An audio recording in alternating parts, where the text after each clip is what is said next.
There you go, John. Right, your time. I'll reset it. I'll reset it. Yeah. All right. Right, go again. All right. Like I said, Rumpus said yesterday that scientific theories can be the first step in the scientific method. See, this is the scientific method right here. And what's the first step? Observe a phenomenon. And the reason why this was made up, the scientific method, it was to rid the world of myths, consensus, votes, majority, and opinions, and loudest voices. The subjective, in other words, by establishing a method that solely focuses on the empirical, observable, testable, repeatable, and falsifiable, the objective. So another problem is he doesn't understand what a scientific theory is as opposed to a colloquial theory. A colloquial theory is abject speculation. Scientific theories explain the how and the why, the mechanisms and the process, like germ theory. Scientific theories are the result of validated, confirmed scientific hypotheses. They're the result of this. They're not part of it. And as you can see here, I got 3 sources that tell you what a scientific theory is. It summarizes hypotheses or a group of hypotheses that have been supported with repeated testing. All of them say the same thing. Observe a phenomenon. The scientific method has 4 steps. Step number 1, observation and description of a phenomenon or a group of phenomena. That's from physics lab at the University of Rochester. In the scientific method, the first step is an observation. The first process in the scientific method involves observation of a phenomenon. A hypothesis is a tentative explanation for an observed phenomenon. You make a set of observations, then hypothesize an explanation which accounts for all the observations. No phenomena is a phenomena unless it is an observed phenomena. Niels Bohr, as quoted in Science and Ultimate Reality. That's your 2 minutes, John. There you go. Okay, now, I just want to get, is this flat Earth against globe Earth? Is this right? Yes. Okay, so you didn't, okay, I just want to, you talked about the scientific method, but you didn't actually bring any evidence of the flat Earth there, so it doesn't really. Yeah, well, this is the baseline. You have to, if you're going to provide scientific evidence, you have to know what science is. So, do you want your time extending and then let Rumpus have the extra time as well? So you want to finish your point, or do you? No, I think I finished. No, that was I think I finished my first point. Okay, Rumpus, are you there? Yeah. Okay, do you want to sort of rebut that in a couple of minutes? Well, there's no rebuttal. I mean, there's no dispute about what a theory is. Okay. I've made exactly the same arguments he's just made there to many people over many years. We all know that a scientific theory, I've had to explain to other people who get confused about the colloquial definition, that a theory, the scientific theory is in the general relativity theory or special theory of relativity, is the result of observations, hypotheses, testing things, and then when they become accepted by the peer review, they then become a theory. It's the highest, it's the pinnacle of the scientific process. It's the highest status that something can have. Something like a law, for instance, is an observation of what is basically an observation. So the law of gravity, that we see things dropping to the ground, whatever, and the laws revolve around the data that you have. The theory is one level above, where you try and explain that law that you've acquired. So as per usual, John spent, I don't know, 2 minutes just wasting everybody's time. The only thing I did say, I did say that you could start off with a theory. I did and that was in the colloquial sense, I must admit, because it is very easy to flip between the two. But John, you see, this demonstrates, I'm afraid, that John seems to have a sort of Wikipedia idea about science. He's learned a few things, and then he hasn't got the flexibility because he doesn't understand it. And he seems much more interested in the philosophy of science than actually doing science, which is what people do. If they can't do science, they do the philosophy of science. And I'm afraid John is an example of that. I did say that someone could have a theory without having, but that's usually because there's something like the universe. You say, well, I observe the universe. Everyone's already could start from that point. And if you take, I was taking that as as an accepted context. So you could then without having, so something like, I suppose even Einstein, although he didn't have any references, he was talking about observations. You could come up with a theory of the way, for instance, the way the universe has come about by just simply saying, I can see reality. Now, you could argue that that is an observation. that the phenomenon is the observational. Okay, And 2 minutes gone. okay, go to Rumpus. 10 more seconds. Yeah, 10 more seconds. And then you could then, so that if you're prepared to say reality is an observation, then there are lots of theory in the colloquial sense of theory you could just come up with to say explain how the universe came about. So okay, he's got half a point. okay, stop you there. Okay, do you, John? You there? Yeah, I muted myself, sorry. Yeah. Do you want to continue for another couple of minutes and further your point, or do you want to move on to something else? I've got other points. I just want to know how he knows where I got and when I got my information from. And number two, the point was he said scientific theories can be the first step in the scientific method. That's what I was refuting. So it's wrong. He's refuted. Okay. Rumpus, want to respond to that? Yeah, and as I said, it's very easy to flip between the colloquial sense and that, because I obviously was not referring there. There's a theory in the scientific sense, but it is just very easy to slip into the colloquial sense of a theory. And I've repeatedly said many times that scientific theory in the scientific sense is obviously the result that John spent 2 minutes talking about that we all know. But I was saying that you could have a theory in the sense of a colloquial sense, as in a hypothesis, about if you're armed with nothing more than the observation that you exist, but taken that as a sort of understood premise, a context. And I thought that didn't really include that, therefore, as an observation, really. You know, as a more general case, I exist, therefore you can then have a hypothesis about existence. And I would argue that reality isn't really much of an observation in the sense of, you know, I observed the thing he stated as an observation. So I think from some very metaphysics is that okay. John, do you want to move on to a point which actually more directly, rather than discussing what the theory is? I mean, there are two definitions to a theory. I don't know if you're aware of that, but anyway. No, there's not. There's only one definition to a theory. No, if you look at a dictionary, you'll find there are several. Scientific. I just posted them for you. There they are, right there. Yeah, scientific theory. Yes, there's a scientific theory. But if you look up in a dictionary and in conversation, people say I have a theory about something when they're using the colloquial sense. We're not talking about that. We're talking about a scientific theory. Yeah, but I mentioned that when I slipped into using the colloquial sense in the discussion that you're talking about. Okay, guys, shall we let John move on to a more scientific? How about instead of the philosophy of science, how about doing some science? No, we're going to do some right now. You have to know what science is first before you can do it. How long do you want to make your next point, John, to get your 2 minutes. point across? Two minutes, okay? All right, go. Okay, he said that there's no independent variables in scientific hypotheses yesterday. So, construct a hypothesis. A scientific hypothesis is your experiment statement. It expresses the proposed cause and effect relationship, the phenomenon that was observed in step one. It's a classic if this, then that motif. The independent variable is the proposed cause that you will test to produce the effect. The dependent variable, your prediction, you observed in step one.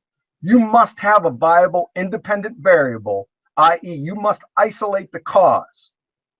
So forming testable hypotheses from California State University of Berkeley.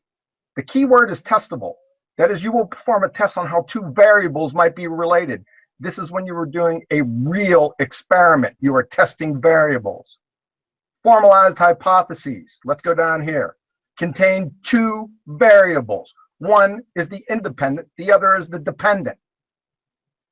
Notice there are two parts to formalized hypotheses. The if portion contains the testable proposed relationship, and the then portion is the prediction or your dependent variable of expected results from an experiment. An acceptable hypothesis contains both aspects, not just the prediction portion.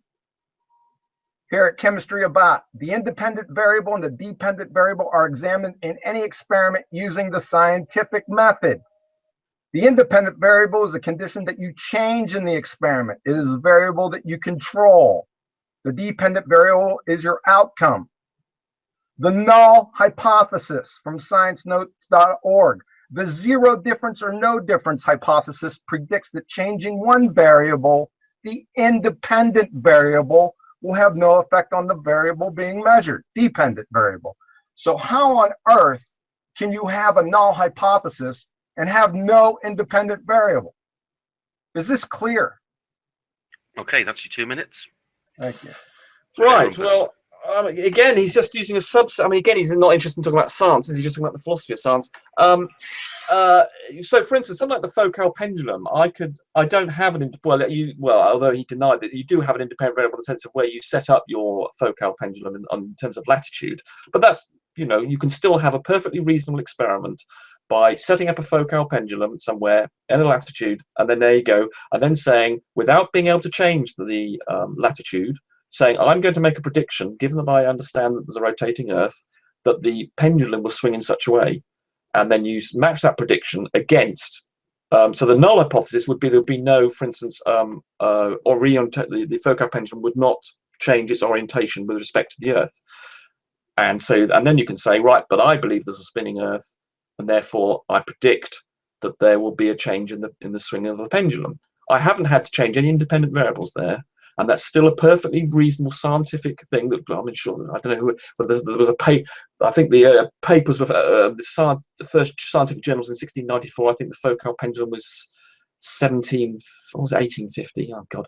Anyway, so I'm quite sure that if someone wanted could perfectly acceptably claim that it's a scientific experiment to set up a focal pendulum and then say make the prediction and not being able to change any independent variables whatsoever, but make a prediction about what's going to happen and still have a null hypothesis. And then when, of course, you do get the deflection, you say that confirms my prediction, that confirms we're on a spinning Earth. And that did not require an independent variable. So the fact, this is just not quite, it's not gibberish, I'd agree, but there obviously is a subset of experiments where you have in the lab where you obviously try and modify the environment, this independent variable thing. But because, unfortunately, John's got such a limited understanding of what's going on, he just picked up these odd little key little elements he's interested in, and he can't focus on the bigger picture. Can we keep the personal attacks out of this and just deal with the subject material? Thank you. Okay. So there's no independent variable, and yet you can still have an experiment. Case solved. Yeah, okay, and I just showed you 2 minutes there. Okay, so I just showed you the direct opposite of that, sir. Cited from here till the cows come home. And what's your independent variable with your focal pendulum? Exactly, there isn't one. And what is the dependent variable? There isn't. Well, there is a. Well, then it's not an experiment. I just showed you. Well, I've just demonstrated that it is. You didn't demonstrate it. It's nonsensical. What are you manipulating, sir? And what is your prediction?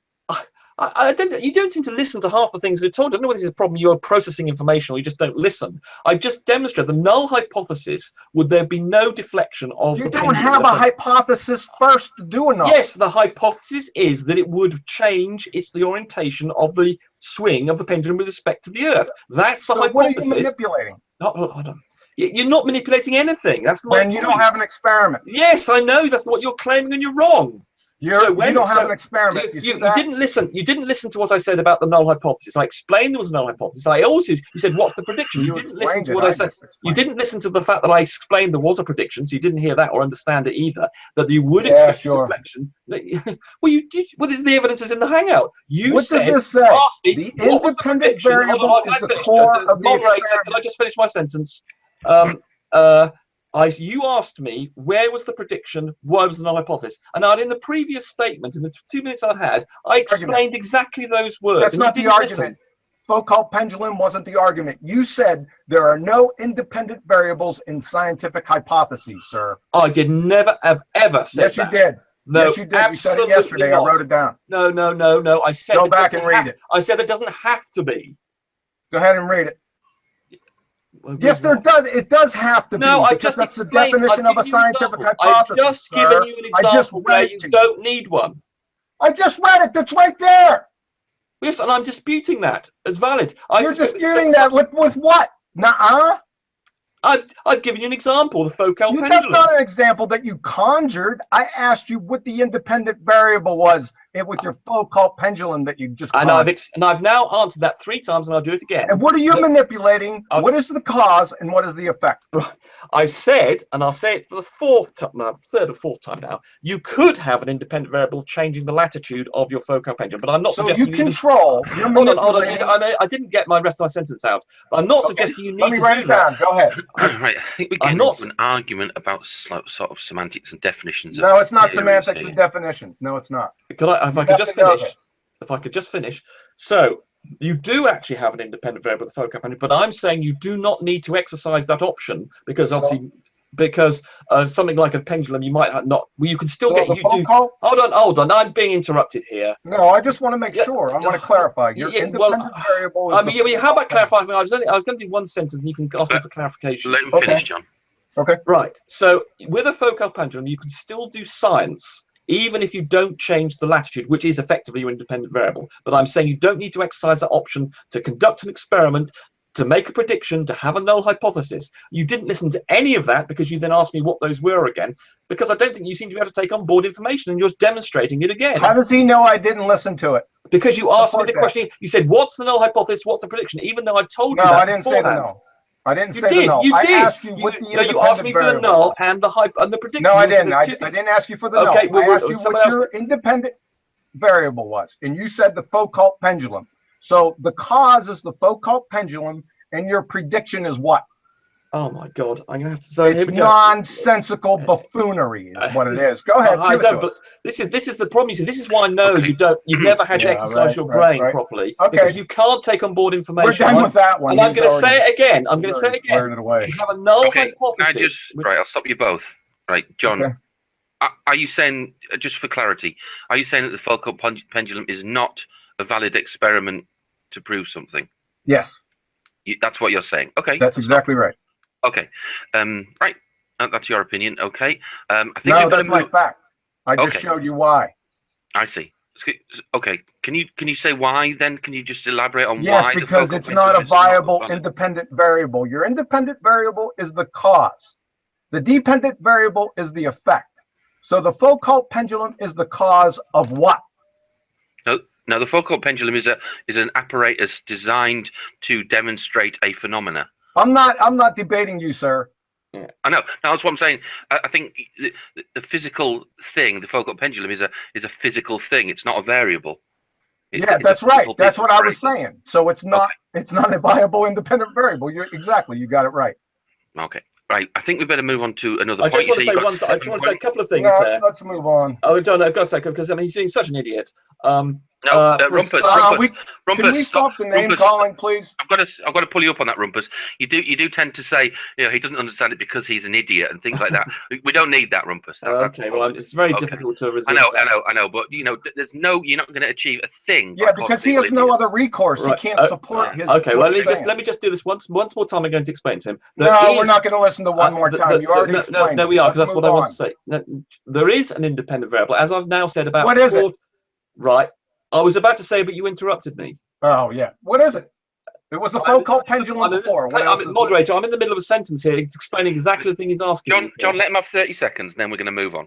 Right. There is an independent variable, the Foucault pendulum, and I'll say it for the 5th time, and that is the latitude that you decide to mount the pendulum on. Okay. Right, hold on. I haven't finished. That's not 30 seconds.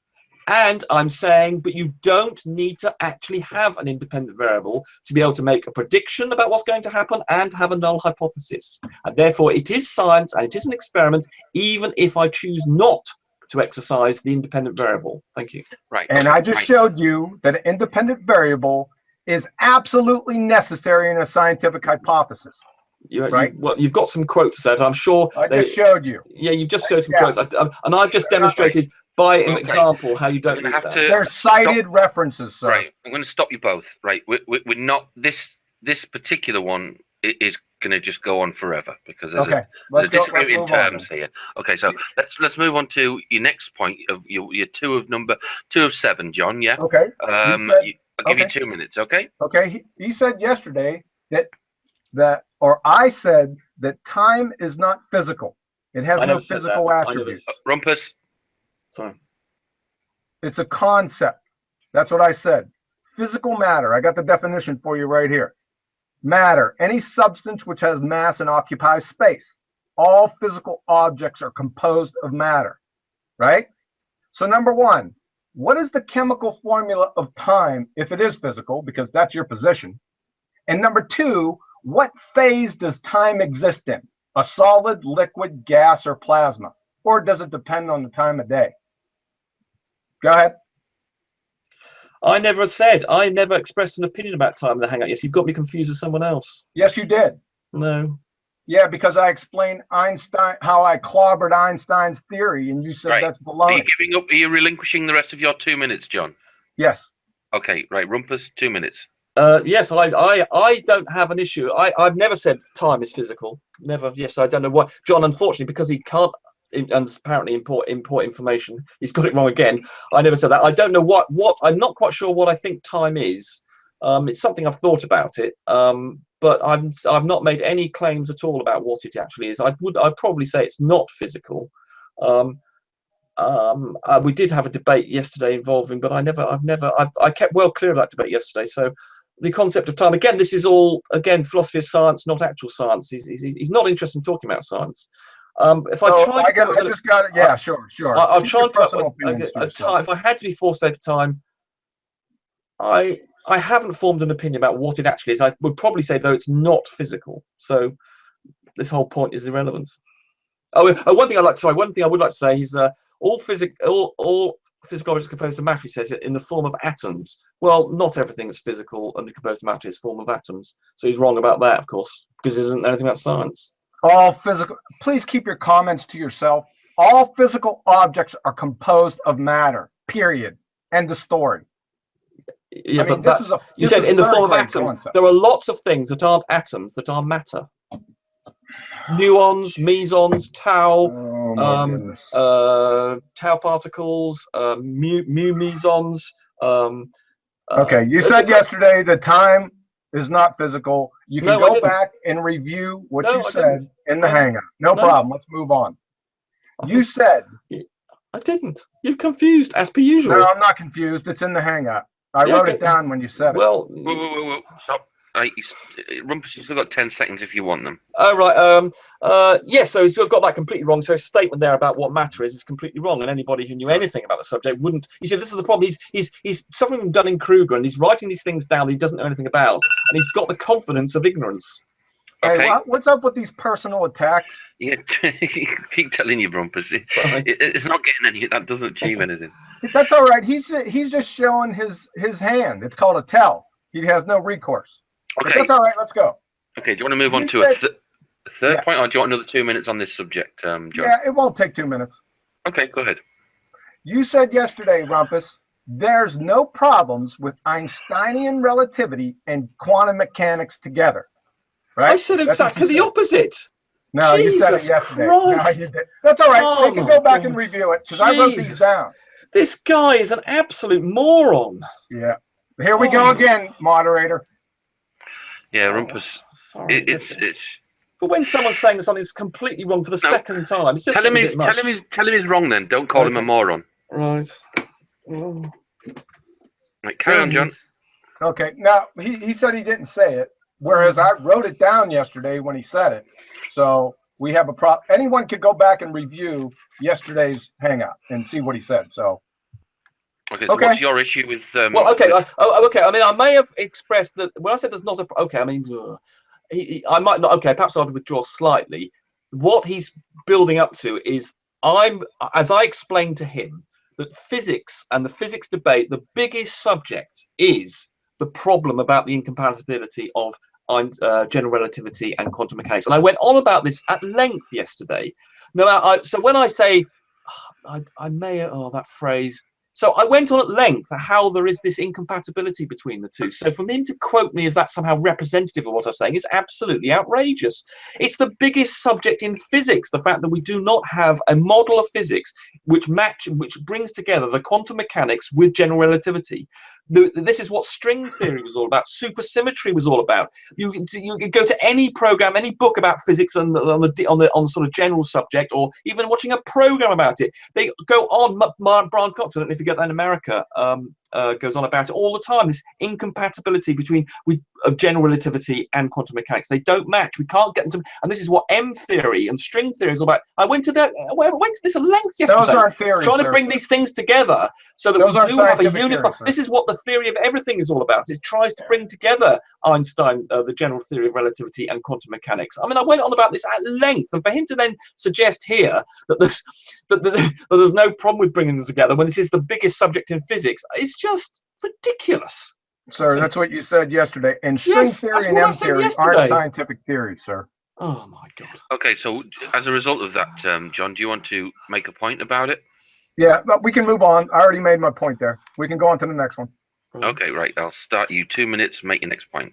Okay, he said materialism and realism is true.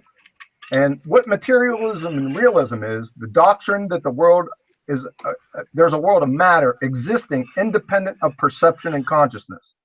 But, as we see here from Bernard de Espagna, the doctrine that the world is made up of objects whose existence is independent of human consciousness turns out to be in conflict, again, with quantum mechanics and with facts established by experiment. So that refutes that. Here's another one. Quantum theory thus denies the physical real world independent of its observation. That's at Rosenblum and Kuttner in The Quantum Enigma. Professor Henry Stapp, he gave a United Nations briefing. He said, "You often hear that the observer was brought into physics by quantum mechanics, but it was not a passive observer. Quantum mechanics brought the human being into science not only as an observer, a passive observer, but as an agent." And that is the key point. In order to make quantum mechanics work, you've got to bring the human agent into the equations of quantum mechanics, into the dynamics at the outset. The atoms or elementary particles themselves are not real. They form a world of potentialities or possibilities rather than one of things or facts. That's Werner Heisenberg. There's the citation. The path taken by a photon is not an element of reality. We are not allowed to talk about the photon passing through this or that slit. Neither are we allowed to say the photon passes through both slits. All this kind of language is not applicable. That's Professor Anton Zellinger. And the coup de grace from Zhao Song Ma. Quantum erasure with a causally disconnected choice from Pinas. No naive realistic picture, that's red, realism or materialism, is compatible with our results, because whether a quantum could be seen as showing particle or wave-like behavior would depend on a causally disconnected choice. It is therefore suggestive to abandon such pictures altogether. Okay, right, John. That's fine. Now, I haven't heard the shape of the Earth being mentioned at any point yet. Right. I'm happy to go through those quotes. Sure. If you could show them on screen. Sure, they are on screen. Yes. I thought you were about to make the window small. Go ahead for a couple of minutes then, Rumpus. Yeah, I mean, it would be nice to get onto the flat Earth, because that presumably is what Flat Earth debates is interested in. But yes, I mean John's basic claim is that that humans are required. Now, it is perfectly compatible to say that human consciousness is an agent in the experiment, but what is not correct to say, it's a necessary part for. Now, I think there was some statement in order to make quantum mechanics work, you've got to bring the human agent into the equation. So down there, just in the third quote. In order to make quantum mechanics work, you've got to bring the human agent into the equations of quantum mechanics, into the dynamics. Right? I don't believe that would be accepted. I think that's just wrong. Now, the reason, of course, that John is interested, he believes that the quantum mechanics can only work with an observer, a human consciousness or some sort of consciousness. Now, this came back through, I think it's about the 1960s, where you may have heard that there has to be an observer. And in the 1960s, there was a suggestion, I can't remember, by someone called Winger. I've got that somewhere. Hold on, just give me a couple of moments. Winger, I don't know if that's how you pronounce it, it's German. And he suggested that you needed a consciousness to collapse the wave function, which of course is something we possibly could talk about. The Schrödinger wave equation, which is this wave equation that basically gives particles the instructions about where to go. So something like the double slit experiment that you hopefully people are familiar with, in this way you have two slits very close to one another and you shine light through them, you get an interference pattern, like just as if you did it on 15 water. seconds. Oh God, this is quite complicated. Yes, you see, he's just where was I? And this chap in 1960 claimed that you needed a consciousness, an observer, a conscious observer, not just a detector, not just a piece of kit. Oh God, can I just finish off my sentence? John, is it all right if Rumpus carries on for another 30 seconds? Yeah, go ahead. That's fine. Thank you. Thank you. Because there's a huge thing that's been brought up here. And so this chap, because he thought that because the whole point about the Schrodinger wave equation is that you have a superposition of possibilities. And he thought, well, that your consciousness does not have a superposition of possibilities. You see just one result. And because of that, he felt that that was where the superposition of the Schrodinger wave equation stopped at your consciousness. But he's actually retracted from this now in his later life. I don't know whether he's dead now or whatever, but he's certainly in his later life. He's now said no, he's recanted that position, that you do not need consciousness, because people like Roger Penrose, who people should well know from Black Hole, is associated with Stephen Hawking, pointed out to him that in fact your consciousness can in fact cope with superposition. So the reason this consciousness came, as I was saying, is because the idea was that your brain, your consciousness, was a classical thing where you couldn't have superposition, and therefore everything up to the point, because the detector could have subject to superpositions, and a kit you might store stuff on might have superpositions, all the way up to consciousness where they said, oh, this is classical, your perception is a classical perception, you can only have it one way or the other, therefore that's the point where the Schrodinger wave equation must be resolved one way or the other. And he just came with this as an arbitrary philosophical idea, and it was accepted by many people, and that's why you'll see this idea of a big eye looking at the universe to make it work. And this is the point that John's very keen on. Okay. But just one last sentence. But he recanted on this, and Roger Penrose pointed out that the brain is just like just a collection of atoms, and therefore can in fact work in a superposition state. And therefore, this whole idea of a conscious observer being required to make quantum mechanics work, I'm afraid, has been kicked in the bin. So, and this chap that he's got a quote from there, I'm afraid I think there'll be lots of physicists who would disagree with that. Okay, that's enough, right? I mean, you've been going on for a while now. Thank you, John, for letting me finish that. But you haven't supported anything of what you said, so let me take it to the woodshed right now. Can you see this? Well, I could give you a quote from Wigner if you like. I don't need quotes from Wigner. This is an actual experiment. The presence of path information anywhere in the universe is sufficient to prohibit any possibility of interference. It is irrelevant whether a future observer might decide to acquire it. The mere possibility enough. You see this? Yes, and yes, but that observer doesn't have to be conscious. The observer doesn't have to be conscious. It could be just a piece of path information. Who is able to know the path information? You don't need to know. No one needs to know anything. No one needs to know anything. It could be just a piece of. It could be a piece of measuring right here. It could be a piece of measuring kit. It could be a piece of measurement. You're refuted in this experiment right here. When he talks about future observer, that could easily be a piece of mechanical kit. No, it can't. You're talking about decoherence. That's all right. I'm going to deal with that here in a minute. That's what I'm talking about, decoherence, yes. Yeah, you are. We talked about that yesterday. That's okay. We're going to get to that here in a minute. So the nothing you've just said there in any way contradicts what I've just said. Sure, it just did, directly. No, it doesn't, because I've just pointed out an observer can be a piece of kit. Yeah, it did. Yes, it did. No, it didn't, because you got to, an observer can be a piece of mechanical kit. It doesn't need to be conscious. No, it can't. Well, who made the mechanical kit? It's irrelevant. Okay, we're going to see that right here in the delayed choice. Well, what about the previous 3.5 billion years when humans weren't around? What do you think? 3.5 billion years. The universe managed to exist in that time. Validate that, please. That's a claim. You have to support it. Okay, right. If you want me to, do you want me to spend a couple of seconds on that? No, I don't. We could get to that at the end. What you just asked me? You just asked me to support. Now you're saying you don't want me to. Make up your mind. Yeah, we can support it at the end. I'll mark it down. Okay, so you don't want me to support it then? Yeah, I will. Well, make up your mind. Tell me what it is you want me to do. I want you to support it. We'll do it. You do want me to support it? Jesus Christ! At the end. Oh, at the end, not now. Jesus. That's right. I write it down. Guys, can we please possibly move on to something that actually remotely represents the discussion on whether the Earth is flat or spherical? No, this is material to the discussion. Okay, so this is material to the discussion, sir. At what point are we going to move on to Earth? He said, I'm not done yet. Right. But I mean, I say we can go on for hours and hours and talk about, not we agreed to, but he agreed to this before we started this hangout, that this is how we were going to structure this. No, the structure is the time each of you get and the way rebut things, but the conversation. I mean, you could talk about line dancing. No, we're not talking about line dancing. This is science. Talk about flat Earth. He made claims yesterday, and we discussed these as the subject for our discussion today before you got in here, and he agreed to them. I did agree to take your 7 points. I mean, it would be nice. I didn't agree to you being able to completely set the agenda, but I was happy to go through your 7 points. Now you're. Well, do any of the 7 points relate to the shape of the Earth, John, or not? Yeah. Listen, I'm not done yet, sir.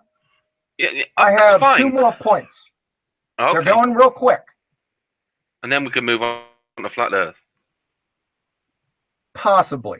Well, I thought that was the idea of the debate. I'm sorry. Sure, it'll be real. Yeah, we can move on. Listen, can I finish my points, please? Yeah, go ahead. Give you another 2 minutes. He said yesterday, as we were discussing the delayed choice quantum eraser, this experiment right here, which I'm going to take his decoherence nonsense to the woodshed here in 1 second. He said, I haven't reviewed this experiment, but if you're saying it shows retrocausality, you are sadly mistaken. So let me get this straight.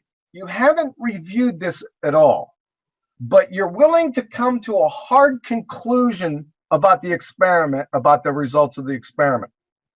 So, yes. I mean, how did you get did you use like tea leaves or, like a crystal ball or something to figure that one out? It's probably the same method you use to arrive at your worldview. Right.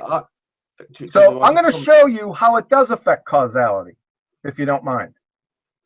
This could take some time. And to your point, let's just talk about decoherence for a second. You said any detector will cause wave function collapse.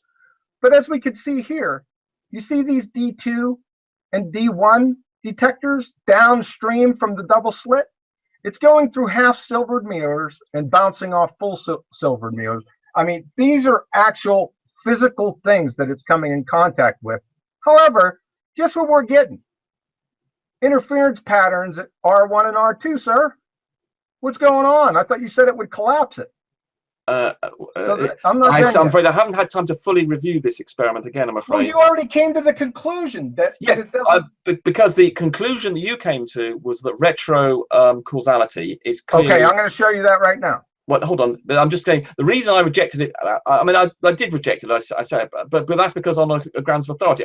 There are people that I trust, and just the academic institutions and the positions they hold. I have confidence in their answer, and therefore, although I don't have. That's appealing to consensus. You don't have. I'm appealing to not just it's not just consensus of people I met in the pub. This is the consensus, the scientific consensus. No, it's not.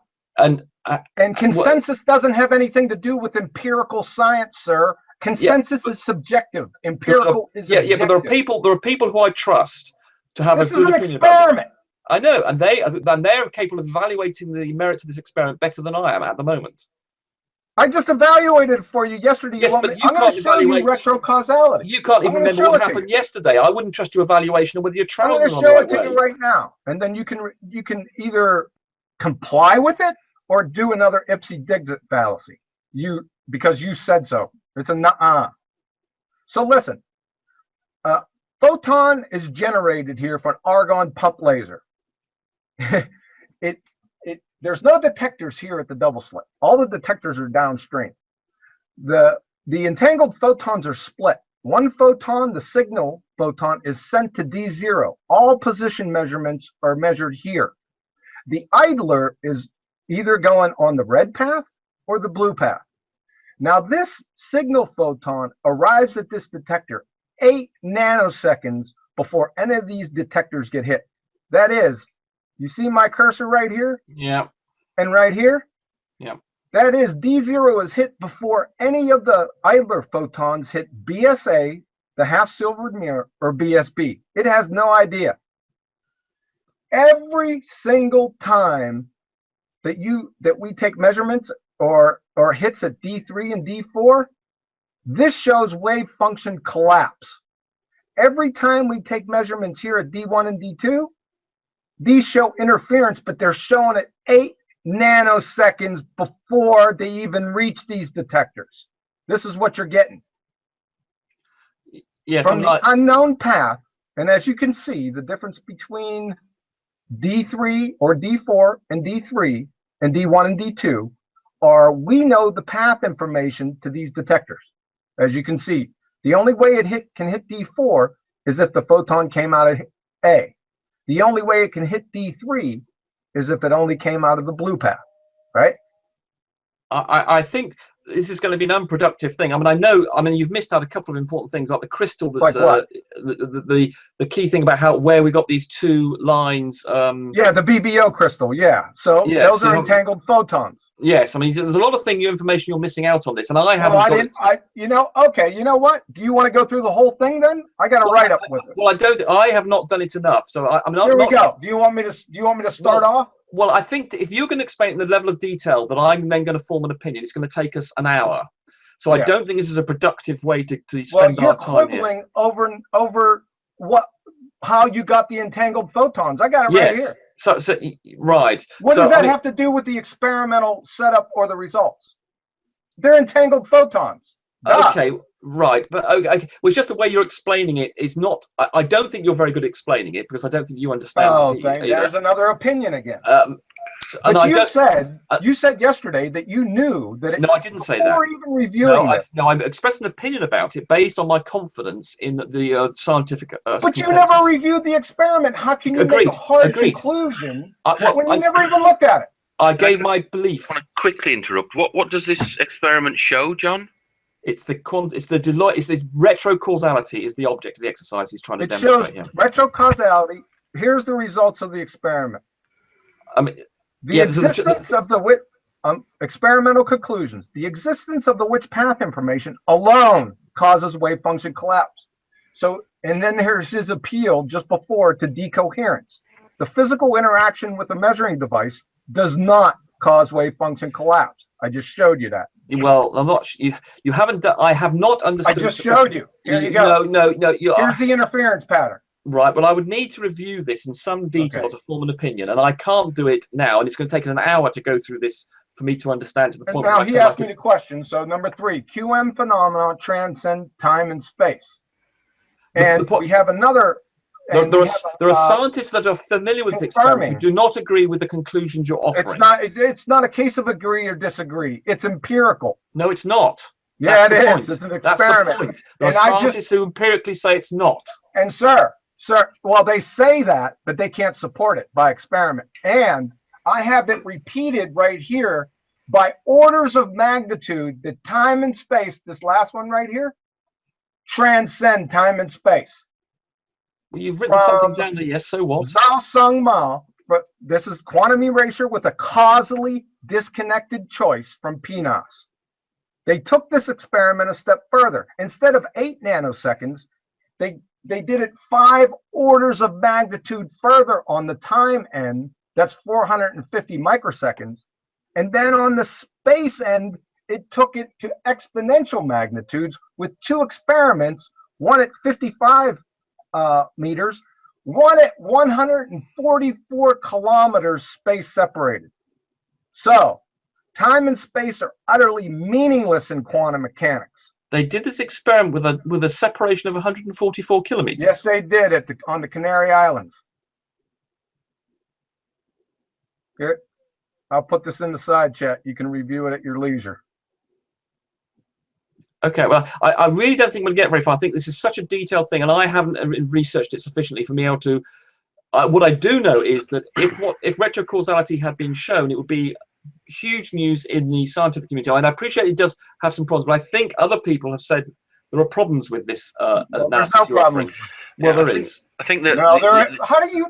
There's problems with it, but you don't know. Well, I'm not familiar with them. But John, I think, and Rumpus, I think this, whilst it's very interesting, I think it's going vastly over the majority of the audience's head by a country mile. It's very, very deep. Okay, let's get into gravity then. We'll move on. I just wanted to make a point. Let's discuss gravity. That's something that I think most people are familiar with gravity, because we're all walking around. So, okay, I'll give you, what, do you want 2 minutes, 3 minutes, 4 minutes, John? 2 minutes should be fine. Go ahead. You start now. All right. So they say the gravity is the answer. That's all I hear is gravity this and gravity that. Well, they have to identify which one they're talking about, because you got 2 types of gravity. Einsteinian gravity or Newtonian? Newtonian gravity is a force. On the other hand, Einsteinian gravity is not a force. So my first question to him is gravity a scientific theory or is it a scientific law? Well, gravity. Hang on, Rumpus. John, are you done? Yeah. Okay. For right now. Okay, we'll stop that. Rumpus, 2 minutes, go. Right, definitely gravity as we perceive it in the real world is definitely a force, but what actually causes gravity as a force to exist is not actually through it's obviously to do with the bending of space-time from Einstein's general theory of relativity. So it manifests itself as a force in our reality, but it actually is not derived. It is not sourced from being a force. It is a manifestation in our reality.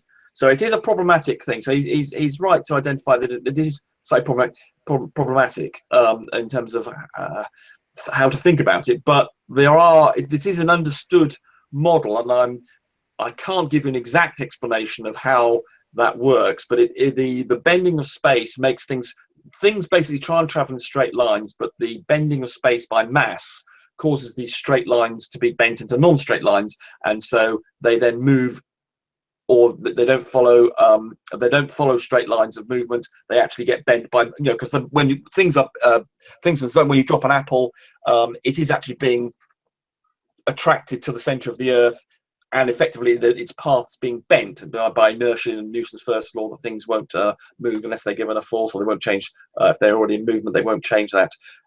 They are being effectively bent by the mass of the earth, and that manifests itself as a physical force in our world. Because of course we can't see space-time. It's not something we can actually see or interact with directly. We can only do it through the real world, and so it's this rule, this mathematical construction of the general Einsteinian space-time thing. I mean, that manifests itself in the physical world as a force. So I think they are compatible, and I think I'd like to be able to give you a really good explanation, but that's I think that's as good as I can give, and I think that's probably as good an explanation. You're asking me to explain quite a complicated thing here. Actually, 2 minutes, thank you. Okay. It's not that complicated. I asked you okay, what Johnny, is gravity. Johnny, you want another 2 minutes? Or Yes. Okay, go. I asked him, well, not 2 minutes. I'm not going to need that. I asked him a simple question. Because it's simple to construct, it's difficult to answer. This is a simple question. Which one is it? It can't be both. One is a force and one's not a force, sir. Which one is it? Well, Einstein or Newtonian? Well, as I said, we've got this concept of space-time that was invented by Einstein. I just want a yes, just scientific theory or a scientific law on which one. I don't need a story. Well, gravity is a law, but Einstein, but the general theory of relativity is a theory. You can't have. So which one is it? Well, one causes the other. The bending of space causes gravity to exist and have a force. So it's like a sort of second. There's 2 stages removed here. One stage removed. Okay, from Musser George, how Einstein revealed the universe's strange non-locality just in November 2015. Einstein created his general theory of relativity, which provides our modern understanding of gravity, with the express purpose of expunging non-locality, we're going to get to that, from physics. Isaac Newton's gravity acted at a distance, as if by magic, and general relativity snapped the 1 and 2 by showing the curvature of space-time and not an invisible force, i.e. Newtonian gravity, gives rise to gravitational attraction. Now, which one is it? Well, I would agree with that statement. That's that quote you've just given. That it was. Okay. He did. I mean, Newton believed he didn't understand the mechanism for gravity. He just went for the action at a distance. There's no medium. Whereas obviously the general theory of relativity talks about the bending of space-time, and then that was the cause of gravity. And so he says, he was trying to break Einstein's action at a distance, and then of course Einstein was then shown to be wrong, because you've accepted what you said with your quantum Deloitte choice experiment you were going on about in the last discussion thing we had, where you seem to be happy with non-locality, the fact that you have action at a distance, entangled photons which interact with one another. This isn't the same non-locality, sir. No, but he's trying to break the non-locality. Yes, I mean he's trying. No, it's not the same non-locality. Yeah, it's not the same. But Isaac Newton was saying that there's an action at a distance, spooky action at a distance. No, he didn't say that. No, Isaac Newton did. He was assumed that about quantum mechanics. No, Isaac Newton assumed it was instant, and what they're saying here is that Einstein then he determined that in fact gravity propagated at the speed of light. Newton assumed it was instant, and because Einstein then said it was ripples in the space time, and so he removed the what do we call it here, the non-locality. No, he made it local. He made it have a medium. So I would agree with this. This has nothing to do with non-locality and quantum. Newton has nothing to do with non-locality and quantum mechanics. Well, he was, because he was assuming there's he didn't. Well, quantum mechanics wasn't. Let me finish my sentence. Isaac Newton assumed there was an instant action at a distance, which is very similar to the quantum mechanical non-locality. It has nothing to do with it, sir. Well, Newton had no idea about quantum mechanics in what? No, I'm not suggesting he did, but I'm saying they both have in them at a fundamental level non-locality. Yeah, non-local. So Einstein has. Let's go back to the original question. Just one. Pick one. Well, Newton's law or Einstein's theory. You can't have both. Well, the gravity that we see in the physical world is indeed a force, but how it's derived is derived one stage removed by the general theory of relativity, which is all about the bending of space-time, and there's a medium and there's a propagation speed. These are married bachelors, sir. Do you understand the law of non-contradiction? I certainly do. Okay, you know the two things that are contradictory can't exist or be responsible for the same thing at the same time. Well, I mean, whether something's a law or a theory is something that people decide in committee rooms because out of consensus. I mean, we've stopped calling things laws these days and such. No one invents laws. You don't know what a scientific law is. That's the problem. What is a scientific law? It's a collection of observations that have been verified about physical observations. It's a description of our reality. It's usually mathematical. A scientific you're right. Explanation of the cause and effect. They're two different. They're opposites. Well, certainly things like Newton's. I mean, the thing is, there's been an argument about whether or not you can use the word law to describe things like Newton's law of motion, because that is there's a mathematical representation. Normally, a law is described as a set of observations, and I'm not sure that includes why it happened. I suppose you could argue that it could include the maths for what the observations that we make that we make and observe, and how and so you can say that, for instance, when one thing falls to the ground, we observe that it always takes s is equal to ut plus a half t squared to get from one state to another. So I they're think just descriptions. They're only math can only describe. It can't explain anything. Scientific theories give explanation of cause and effect. You can't do a cause and effect with a law. It's like the second law of thermodynamics. Heat always flows from hot to cold, right? Yeah. How or why is that possible? Well, we'll never know, because we do. We know exactly why that happens. We know exactly why that happens. No. The mechanism as to how and the why. Yes, we know exactly every part of that. No, it's a scientific law, sir. What's the cause of that? Right, the cause of that is the most common state is the one that's adopted by a system. So, for instance, if you imagine a set of coins all set to heads, tails up or something. Let's say you had 10 coins, all tails up, and then you decided to, in a box, and then you decide to jiggle that box. What do you think the chances are of them all, at any stage in the future, coming down all tails? It's really tiny, because what the entropy means is the system will adopt the most common, the state with the most number of states, and that is when you've nearly got a 50-50 distribution. Even the chances of it ever going back is almost length of the universe type time before you'll ever get your coins back in even possibly 10 you might have a chance, but it doesn't take very many before it becomes the age of the universe for them, and that's simply just due to the probabilities. There are many more combinations of 50-50 50-50 coins than there are with all on one side, because there's only one. Because there's only one set of coins. Each coin would have to be in one particular state. Sir, what is tails the up? cause? And well, the cause is probability. The The cause is heat the number of different states. It's simple. from hot It's to simple. cold. It's simple like predicting dice. It's no more So complicated just tell me than what that. the cause is. Well, I've explained the cause is probability. The number of states. No, just like probability throwing a doesn't dice. cause anything. It's not. It doesn't have.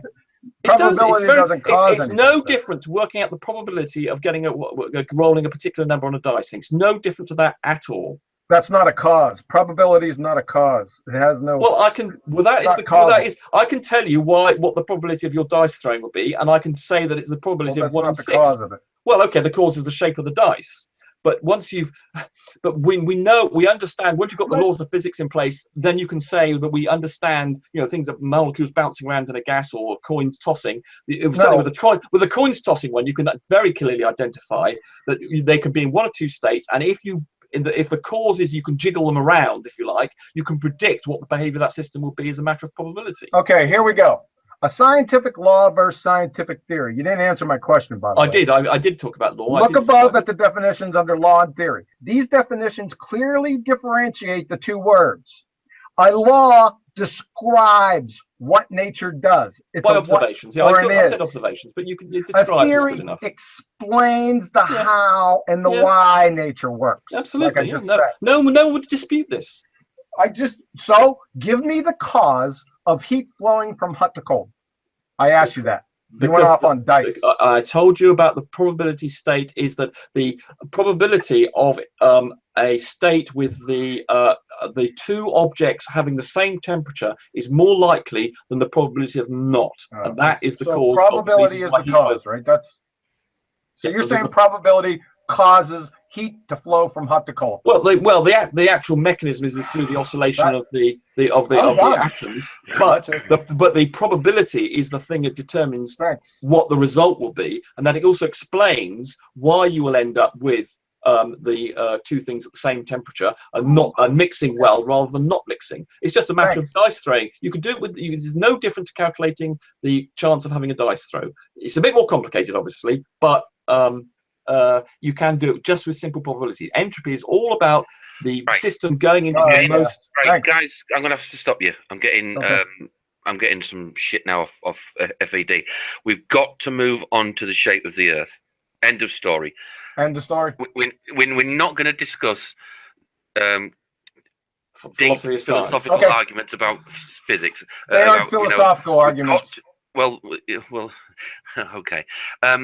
We've got to move on to the shape of the Earth. I need you to bring a point across, John, now, which which is going to prove your hypothesis that the Earth is a flat plane, and then we're going to give Rumpus a chance to rebut that. Okay, and now you're going to understand the reason why I just went over all that on hypotheses. And theory. Fair enough. Okay, now you're going to understand it, because I'm going to tell you. Let me shut my screen, because I'm screen sharing, right? You are screen sharing. Let me turn it off. Okay. Do you want 2 minutes, 3 minutes, 4 minutes? How long do you want? For your first point. 30 seconds. 30 seconds. Right. Well, I'm going to give you a maximum of 2 minutes, and if you want to say when you finish, then you say so. Yes, because either a spinning ball spherical Earth or a flat Earth is outside the scientific method by definition.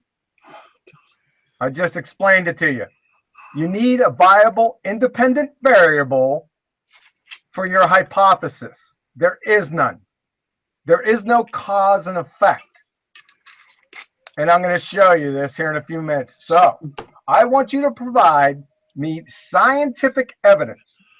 By what I'm saying is, I want you to follow the scientific method, observe a phenomenon, construct a hypothesis, and then test. Give me an experiment that validates the spinning ball Earth. Go. Okay. I would set up a focal pendulum somewhere on a reasonable latitude. We already went over the focal. Sorry? We already went over the focal. There's no and I'm about to. Okay. So I'm good. So with a focal pendulum, I'll set it up somewhere, and with the physics that we know, basic rotational mechanics, I can say what I expect that pendulum to do if we're on a spinning Earth. And what do I do if we do that? You set up the focal pendulum, and you see that it does in fact agree with the prediction made for a spinning Earth. On a flat Earth, it wouldn't happen. The null hypothesis that the procedure that John said would be keen on would be that it doesn't change its angle of inclination with respect to the Earth as time goes on. The spinning Earth says that it will. It changes its inclination, therefore, on a spinning Earth. Similarly, the Doppler effect, we can actually measure that. We know, for instance, that due to the spinning Earth at the equator, it's going 1,000 miles an hour. That has some consequences. For instance, the centripetal force that's required there means that you weigh slightly 0.3% less than you do at the poles. You can measure that. Similarly, with the Doppler effect, given the fact that you're going 1,000 miles an hour on the equator one way and then the other, you can actually see the Doppler effect affecting your observations. Things like the cosmic wave microwave background radiation when you make observations about that on Earth. Similarly, you can see Similarly, you can see Doppler effects on that. Obviously, we also have pictures of the Earth from NASA. We can actually see the damn thing. We also see things like stellar aberrations due to the orbit of the Earth around. I don't know if he's also disputing the orbit of the Earth. You can also see things like something called stellar aberration, which you can see the stars moving up and down depending on our speed of our orbit. When we're going towards a star and a certain speed, it's a one inclination, and when we come around 6 months later, when we observe the same star due to Doppler effects, it's lower in the sky.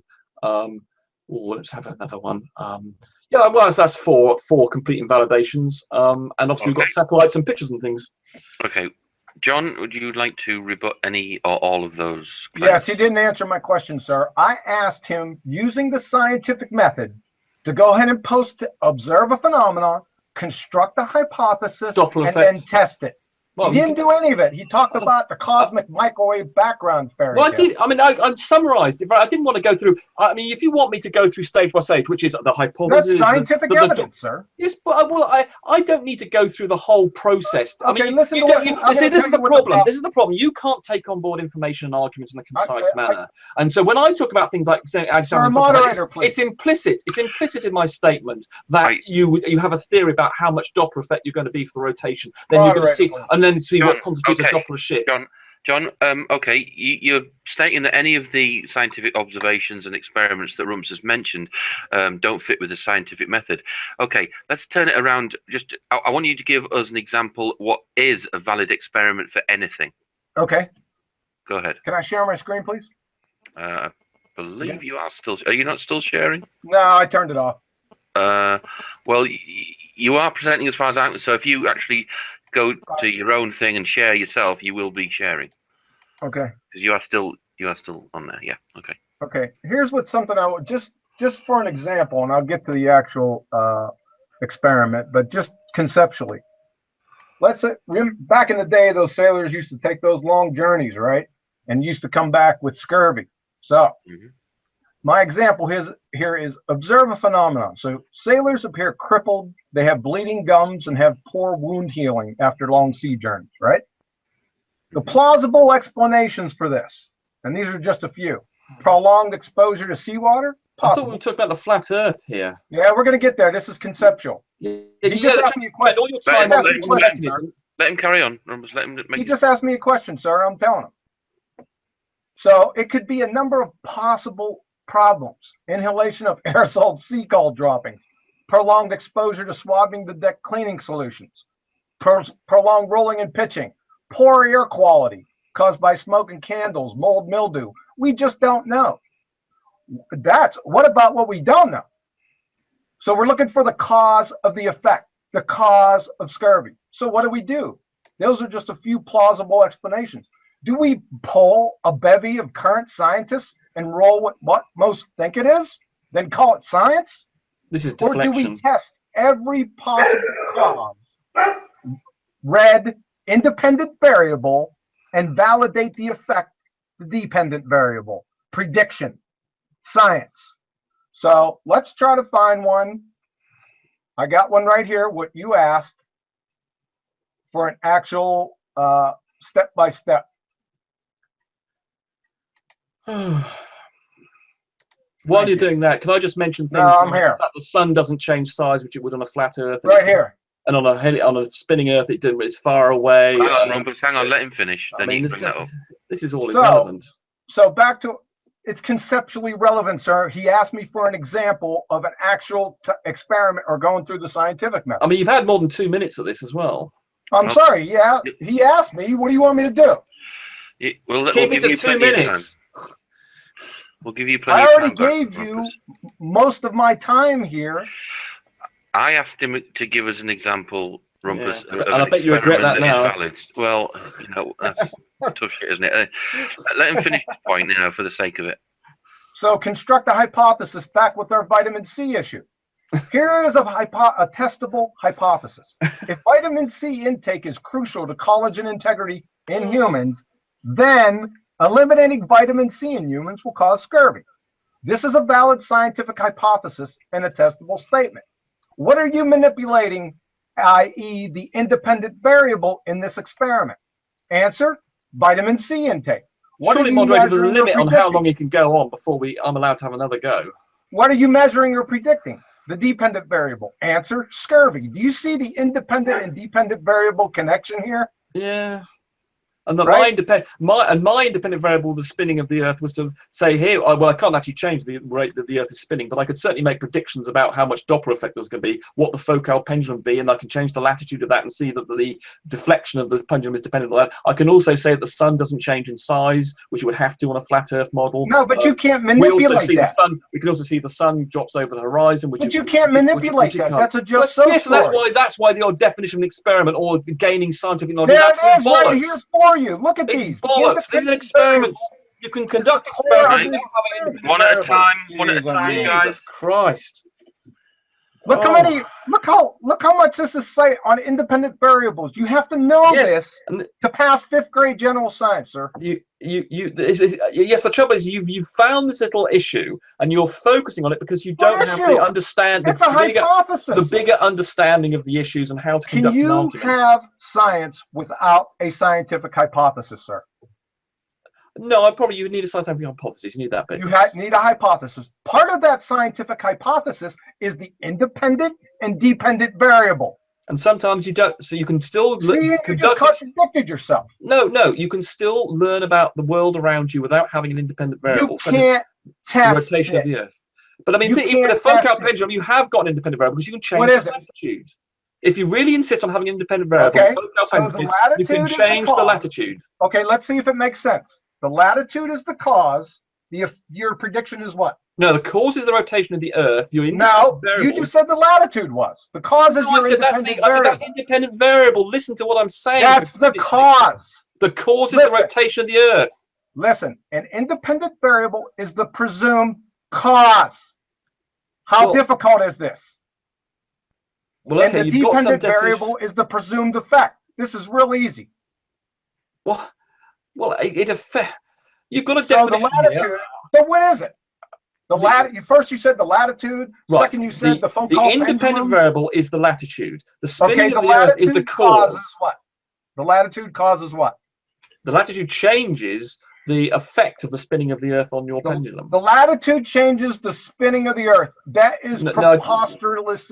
It's absurd. No, it changes the effect of the spinning of the Earth, I think. It's preposterous. It's not a cause and effect. It is. Because no, it's not. The latitude doesn't cause anything. The latitude is your variable. It's not a variable. It's not a cause. What do you mean it's not a variable? I can change the position of my pendulum with its latitude. Oh my goodness! And that is the independent variable that I've got. Okay, right. Again, this independent variable thing is just. I know he's obsessed with it. He's learned about it. On and on. We're just going to argue about it forever. What we need you to do, what I've been asked by Flat Earth Debates, John, we need you, to provide concrete evidence that the Earth is flat. I just told you, sir.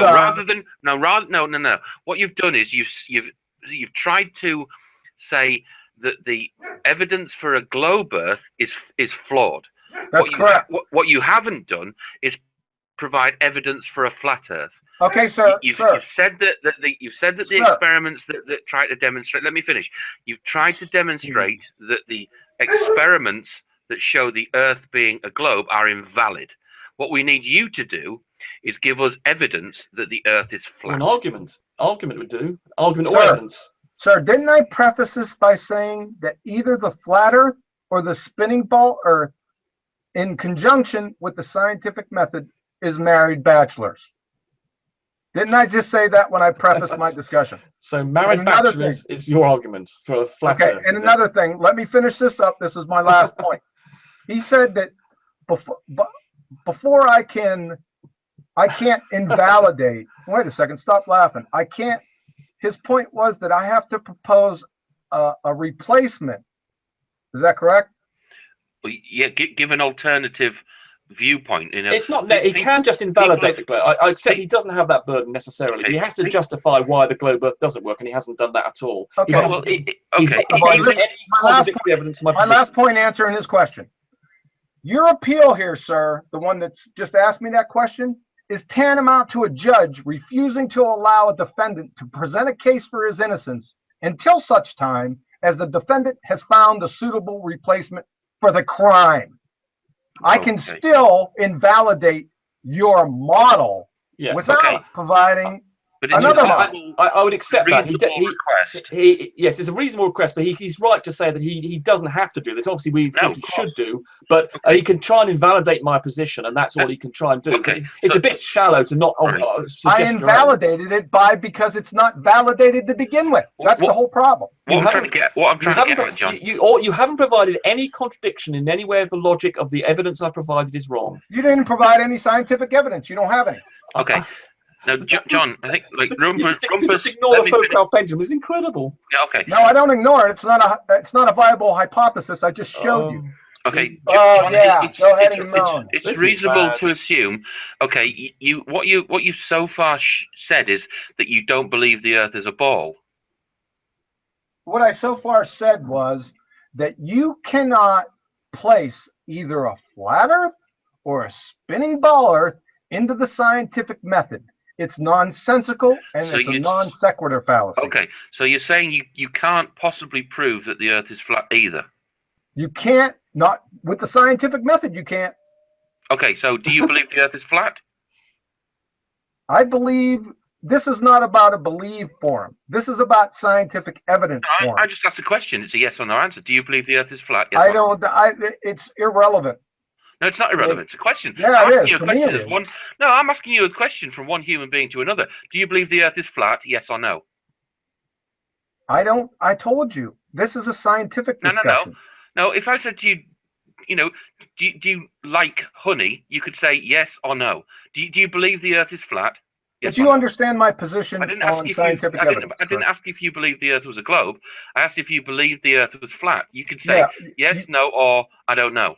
You keep on saying believe, though. You understand my position with the scientific evidence. Yeah, but in your belief system, in your mind, do you believe the Earth is flat? I take what the Bible says it is. And what do you interpret the Bible says? It says it's flat and non-spinning and domed. Okay, so the answer to my question is yes, you believe the Earth is flat. My belief, but that wasn't the subject of the debate. That's your belief. Okay. Can you, based on the fact that you've got a belief, something must have led you to that belief. So can you provide evidence? Yeah, for the Bible, that would be a long. No, we're talking about science. We're talking about verifiable empirical. We're talking about empirical evidence. You're very keen on empirical evidence, John. We want empirical evidence. You just asked me what my beliefs were, sir. Yes, okay. Now we're asking for your basis for your beliefs. I just told you. The Bible, God. Right, so you don't have any empirical or scientific basis for your beliefs. Yes, I do. For God, I do. Let's hear them. Let's hear them then, please. Sure, no problem. Jesus Christ. Go ahead, okay, here we go. Okay. Scientific law. This is mine. I made this up. I constructed it. So this is your belief. What's so funny about it? Well, we thought we were talking about flat Earth, but now you're doing it for God, are you? You just asked me to do it. Rumpus, let him give his explanation. He has been talking for the last 10 minutes while I've barely been talking at all. Okay, yeah. What we're trying to get to is some. No, it's okay, Paper. Go ahead, Paper. We're trying to get some proof that some evidence that the Earth is flat. No, I'm giving you. I said my belief is from the Bible. You asked me. We want to know whether God have any empirical evidence to support them, or any scientific evidence, or arguments. I just told you from the beginning that the flat Earth or the spinning ball Earth is outside scientific method's purview. I just told you that how many times? You did mention that once before. I wanted to make sure that's what your position is. That's my position. Guys, I think a point that needs to be made here is that we're starting to invoke religion and the Bible here. No, this isn't religion. Christianity is not a religion, sir. Well, you're taking your beliefs from your belief in the Bible is. Well, Christianity. The quintessential tenet of religion is belief without evidence. My position is that your materialism religion, which I just beat over the head during this discussion with quantum mechanics, is a religion. It's you who are religious, not me. I see.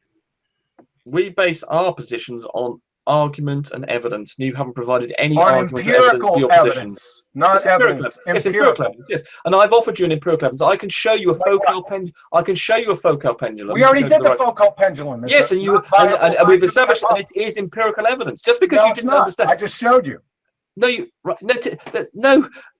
Yeah. I don't understand how you could not understand this. Because you can't formulate a scientific hypothesis, sir. We can. The hypothesis is that the pendulum would behave in a particular way. That's the hypothesis. Okay. And when it behaves in a particular way... Hold on. You've spent the last 10 minutes talking. How about me having a go?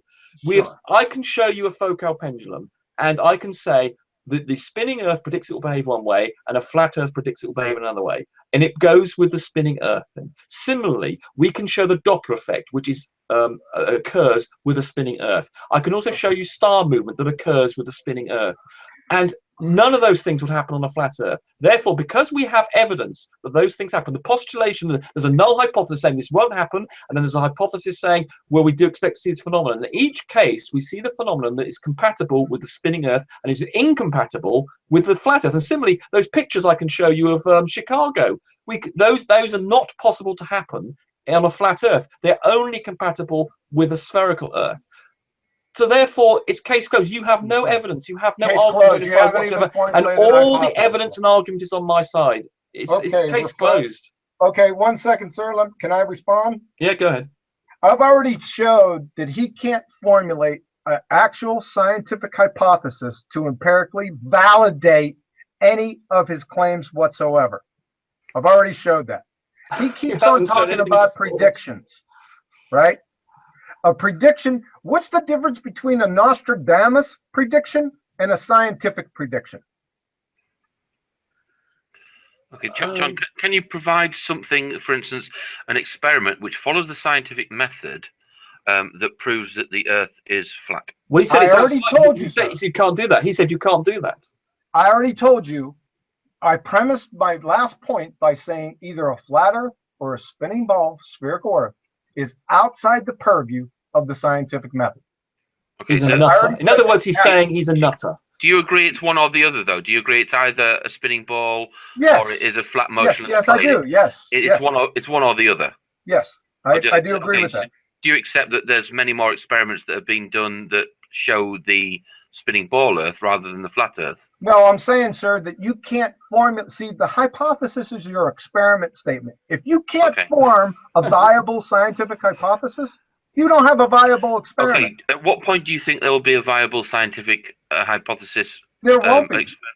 Of the flat Earth? There won't be. It purely comes down to belief in the Bible. John, the paper, sorry, he's conceptually decided that there's no way you can do an experiment. No, it's not conceptually, it's empirically. Okay, empirically you can't do it. Whatever. So, he believes it's impossible to prove one way or the other.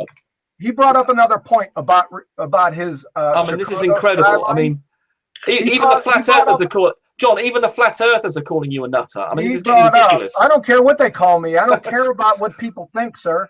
I deal with empirical. Well, we'll gather that you're a nutter. Empirical evidence, sir. And you brought up refraction. Can you list the effects of refraction for us, sir, with that skyline? List all the effects of atmospheric refraction from the ground. Go ahead. You can use Wiki. I know you're on. Okay. Well, I've actually got a little video here. Actually, it shows you the effects. No, I don't need a video. Just I can show you. List by the observation. Effects. List the effects. Well, I can show you the effects. John, a video is perfectly valid. I mean, you're showing text on the screen and things that you've taken quotes from other people. Rumpus wants to show a video. I'll show you. I asked him the why is that invalid? Why is List that the invalid? effects. It'll take 15 seconds. Well, I can show you. I can show you the Let's effects. go. You're asking me to show you the effects of refraction, and I can do that. That's what you asked me, and I can demonstrate it on that. And you even on that picture, you asked me specifically refraction effects on that picture. And if I can just go here, I won't play the video. I won't play the atmospheric I'm just going to show you the refraction effects. I'm actually going to show you them. Why should you? You could just tell me. Oh, I can do better to show you. It's even more solid. I'd rather than you complain that when I say things, it's just opinion. I'm not going to complain. This isn't just opinion. John, you are familiar with visual aids, surely? Yeah, I am familiar with visual aids. I didn't ask him for that. Yeah, but Rumpus is going to give that for the benefit of the audience as well. Right. Here is a video taken by Joshua Nowicki of the Chicago skyline from Stevensville, 90 kilometers away. And here, this is taken from about over 200 feet high. So he's on the tallest dune in Stevensville, and he took this as a time lapse picture of Chicago over the period of a day, I think. And you can see. I'm not going to play it because I know that Fed doesn't like me playing, so I'll just take bits of it. So this is the first. And what I would suggest you do at home, people, is to try. Can you see my pointer? Can you see my pointer? Paper? Yeah, I can see. Right, there's the top of there's the Willis Tower. I suggest you put a window or something on your screen, or your finger or something like that on that point there, just to that step of the Willis Tower. And so here we go. I'm now going to... Yes, I've seen 3 hours of this the other night. No, this is a bit different. I'm showing you this. This is going to show you how it changes. Well, can I continue? Right, so if you put a pointer, your finger or something there, and because my pointer will move, I have to move my pointer, but also it'll disappear if I just hold it there. But if you then move along here, you should see. Yeah, unfortunately, I'm going to play it a little bit. And if I hold my pointer there, you should see that it's going up there. You should think. Unfortunately, the pointer disappears. If you put a screen, you can see that the antenna is growing and growing, and now it's coming down because the day is getting colder. And it'll now, and you see it's moving up now by about 10%. Oh God, the trouble is and now it's shrinking because the day is getting colder. And you see it go below the pointer. Oh, come on, as the days get into the evening. And I suggest you look at that video yourself at your own leisure, and you will see there that is refraction occurring due to the heating of the layers in the sun. Just as the day warms up, you get these layers of less dense air. Because you remember that's 90 kilometers, and you're looking there through quite a small strip of warm air, and that changes obviously in temperature as the day goes on, and you can see the physical effects of that. So there is refraction happening in front of your face and changing the appearance of the Chicago skyline. Thank you. Okay, I asked a question. I said, please list all the effects of atmospheric refraction near the ground, and you didn't answer the question. So well, I demonstrated them. Let me answer it for you. I've shown you them. Atmospheric refraction on the ground produces mirages of distant objects. They can shimmer or ripple. They can be elevated or lowered. They can be stretched or shortened. Now, what I want you to validate scientifically for me, please, those are all independent variables. Oh, Jesus. Yeah. So can you validate what's happening in that picture for me, scientifically, please? Yes, because in the lab, we know that light is refracted. We've done experiments in the lab. We're not talking about in the lab. Yeah, but hold on. I can demonstrate the print. Well, you want to conduct an experiment, and we can do things like change the time of day, and that's compatible with what we see in the lab, where we can see that we can get refractions in medium. We can change the temperatures and do this experiment in the lab. Yeah, but you can't do hold that. On, can I finish? So in the lab, you can demonstrate that a change in density of air causes it to refract, and then we can see here that we're getting exactly the effects which we know are due to heat things. Now, we could put temperature, we could put thermometers and things in there, and there are ways of detecting air temperature that then are compatible with our lab experiments, and therefore we can say it's the same effect. What's the alternative explanation, John, is what we're trying to get to. What's the alternative? If you've got a valid there you go again with the alternative. No, but, I'm you're saying I'm telling you, that is invalid and the explanation given is invalid, can you come up with an alternate explanation which is valid? I just told you about your philosophy with alternate explanations. I gave you the different effects of refraction. I want you to isolate what effect that is happening in that picture for me, please, scientifically. Thanks. Well, I think Rumpus just said it's refraction of light. But refraction has different effects. Do you want me to state them over again? And we saw the different effects. It shrank and did all sorts of things. It could be elevated or lowered, right? No, it did that. It did that. Right? So which one is it? It did both, depending on the temperature inversion. Whether it was an inverted one, whether... Yes, so it doesn't say anything. You can't validate what it's doing. You can only observe. Observations are not tests. Okay. So we've made an observation that what appears is the building getting higher and lower, etc. What is the alternative explanation, John? Is what we're trying to get to. Your key statement is it appears. Observations are not tests. The independent variable. Observations are not tests. Okay, so what is causing that observation? Oh my God! Yeah, I know the science. We shouldn't let the scientific method get in the way of your friggin' fairy tales. What John seems to be doing here is saying that everything is invalid. You can't prove anything. No observation Not everything. counts. I said the flat Earth. Yeah. Versus... No. You've basically said every observation. You said an observation is not a test, whereas I would argue an observation is a test. You can make an experiment, and then you make an observation of what happens. Okay. And there's an observation. So your basic whole argument you've been having here is nothing counts. Here's no evidence, no argument. It doesn't Here's work. So you haven't presented a case for opposite, which I understand. Like I'm prepared to accept. You haven't presented anything either. But all you're saying is everything. All the evidence I presented argument doesn't count because nothing counts ever. Next to zero, by the way. You don't even know what a hypothesis is. You said that no evidence or argument can count for the round or the spherical or the flat. You said nothing. You can't put it empirically. Well, I mean, there you are. He's not prepared to accept any experiment, any evidence, or any argument. That's his position. No matter what. Any argument, it's just argument with these two. He's not prepared to accept any argument or any evidence. He stated that. I don't need to accept it. You need to sell the experiment. There we go, John. Right, I'm going to start muting people surely. Right, John. What we're saying is those observations were made. Do you agree with that or not? Yeah, you can look at something, sure. Effect. Now, what science tries to do is explain those effects. Now, science doesn't explain. I'm going to mute you very shortly if you don't let me finish. John, you are the moderator. Go ahead. Science says, go ahead. John, you are the moderator, not actually really supposed to be participating in the debate. Listen, no, I'm not trying to participate. I'm saying he seems to be avoiding the question. That's yes, I agree. Yeah. I'm just trying to point out that Rumpus has said that observations were made, which is valid. We agree that the observations were made. And science has offered an explanation. And you're saying that that's invalid. What we're trying to get at, John, is what is your alternative? Science can't offer an explanation, sir. It's not an entity. It doesn't have vocal cords. So it's a reification fallacy, for one. Right? Because science is the scientific method. You got to the first step of the scientific method. You made observation of a phenomenon. What's the next step? Is to try and deduce what that is causing that effect. Construct a hypothesis. Go. Correct. Okay. Correct. Right. So the problem is that John doesn't believe the science can have anything to say on this subject, and I suspect it's because of his religious beliefs. Science doesn't say anything. So he's trying to exclude us having a scientific discussion about this issue, which I'm afraid is somewhat. Well, I would argue it's the fact they're coming into a debate where he's prepared to say he's saying that basically science can't comment on this. I think is a bit ridiculous. Science can't comment on anything. It doesn't have vocal cords, sir. So what you're saying is we should all, whenever we observe a phenomenon, we should not bother trying to explain it. Is that no? What you should start trying to test it scientifically, please. And how would you go about testing? How would you go about testing the effect of the Willis Tower growing and lowering in height? How would you go about that?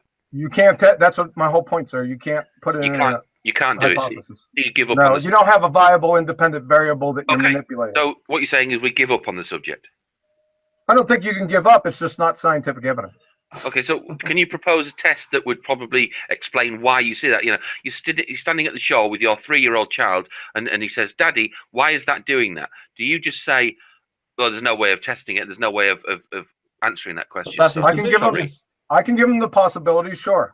What are the other alternative possibilities than the ones that Rumpus gave? Well, it's just like my vitamin C example, sir. I gave you about 6 different ones. Now, we're talking about the Willis Tower. Yeah, I know. It's the same concept. Yeah, but, Rumpus has said, that scientific experiments have created an idea of why this happens. You're saying that's invalid. What's the next step? We want to come up with an answer.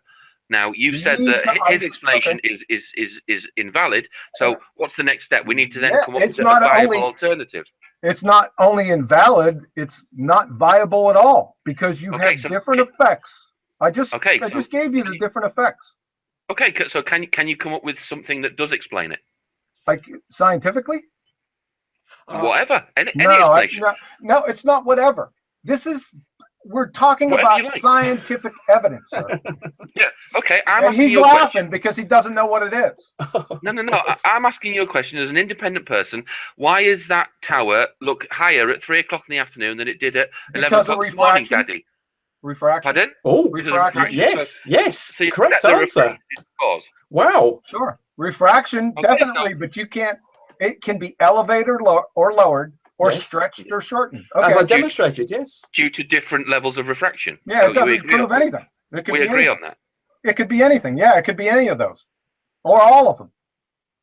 Okay. Yeah, but we can eliminate some of them. We could check it on days when there isn't a temperature inversion. Say at night when we know there's a uniform temperature, for instance, we can measure the uniformity of temperature.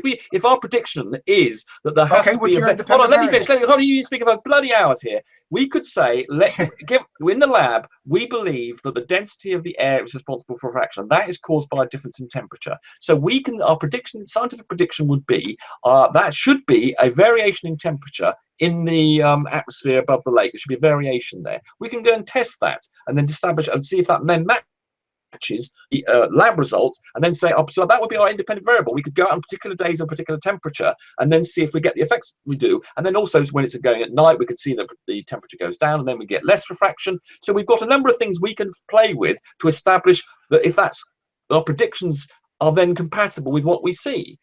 And then we have a null hypothesis, and then we have the observations that we can make, and then see if they're compatible with our predictions. In the case of the refraction thing, we say, well, when we expect to see large temperature variations in the atmosphere, we expect to get these refraction effects. That's what we see. We do not get the effect where the temperature variations are uniform and we get the refraction. And therefore, we have a result, and we can establish that the refraction is the cause of that effect.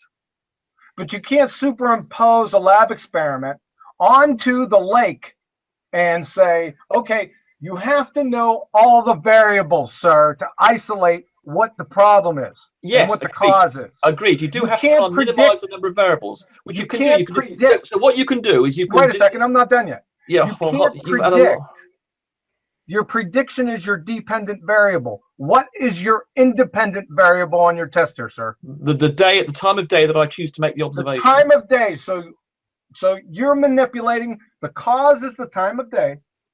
No, the core. You found a definition. You found a quote from someone that said that the independent variable is the cause. I dispute that. And because you're stuck in that quote.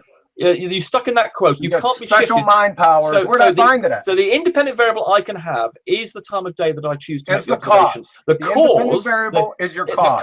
The cause is the actual physical reality, the temperature. The cause in an experiment is the independent variable. No, your prediction. When you're natural phenomenon, you can change something, your independent variable. What you say, for instance, the voltage on something, but the system then responds. That's the cause. No, it's not. Yeah, independent. No, the system the system. That's what our problem is. You don't understand the scientific method. There are times or when a hypothesis, sir. You don't seem to understand. There are two sorts of experiments. One in which you can inject something into the system to make the system change. What sort of where you make observations of the system. Oh, observation. I got that. Hold on. Observational studies, right? I got that. Hold on 1 second. Right. I had that for you here. Observational studies, right? There's different types of experiments. So let's go with observational studies. Because that's what you said, correct? Yes, I did say that. Yes, but I mean the fact observational studies are not experiments. By definition, observational studies lack the manipulation required for Baconian experiments. Natural experiments are a different type of quasi-experimental design. there is not a variable that is being manipulated by the experimenter. And what does quasi mean? The change of temperature. I mean, sorry, the change of day. Well, nonetheless, but you're saying you can't draw any scientific conclusions from conducting. That's right. That's what I'm saying. And you can. I'm not only saying it. I'm showing it. And you can. I'm showing it. You've obviously read something in your Wikipedia months ago, and you've got fixed on this thing, and you seem to got stuck in this little rut. And logic and argument, evidence is not my favorite color. Well, that's how do you know that? Because of the way you're talking. Oh, the way I'm talking. You're not approaching this in a logical or scientific way. I'm using the scientific method. No, yes, you're not arguing in a logical or intelligent way. This is the scientific method. It's a logical method. I just gave you a hypothesis. But your conclusion is you can't draw any scientific conclusions. Yes, I can. You don't have a viable independent Okay, let's call it a variable. quasi-experiment. Just for you, we'll indulge you. We'll call it as a quasi-experiment. I believe that can lead us to conclusions. You're saying it doesn't, and that's wrong. Yeah, because quasi means not really. No, it doesn't. It means that, remember, it's a modifier of experiment. The word experiment. Now, if you there's not a variable. It doesn't have an independent variable. It's not a hypothesis. I'm going to stop you both. I'm going to stop you both. We're going nowhere. We are in. No matter what you say, it's semantics.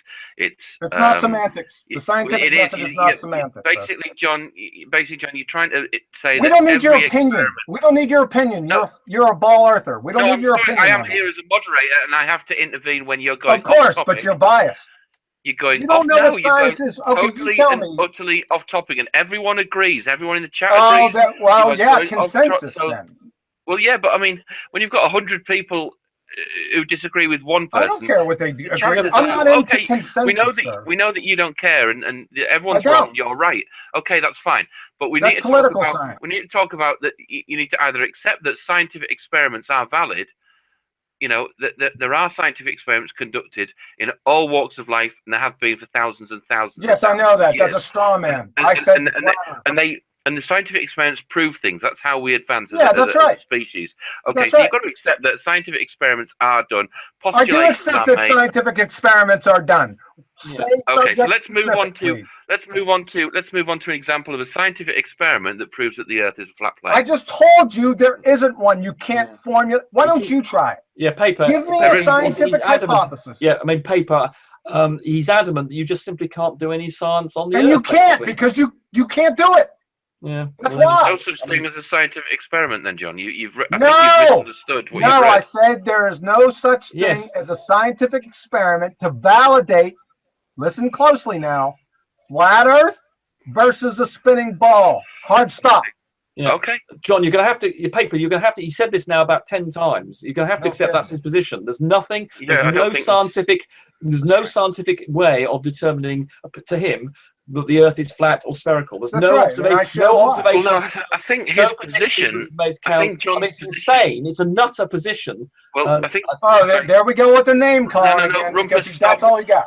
Stop. I think John. I think this is a fair point to make. Is that what you said is there is no valid experiment to prove that the Earth is a globe or flat. That's what I said. Or flat. Now, to refute that, do you think the Earth is flat? Oh, here we go. Didn't we just go back over this before? You said, what do I believe? You believe it's flat because you believe the Bible. The Bible? Yeah, I believe. Yeah, okay. Paper. He's saying he's not prepared to involve science in that debate. He's only going to go via his book.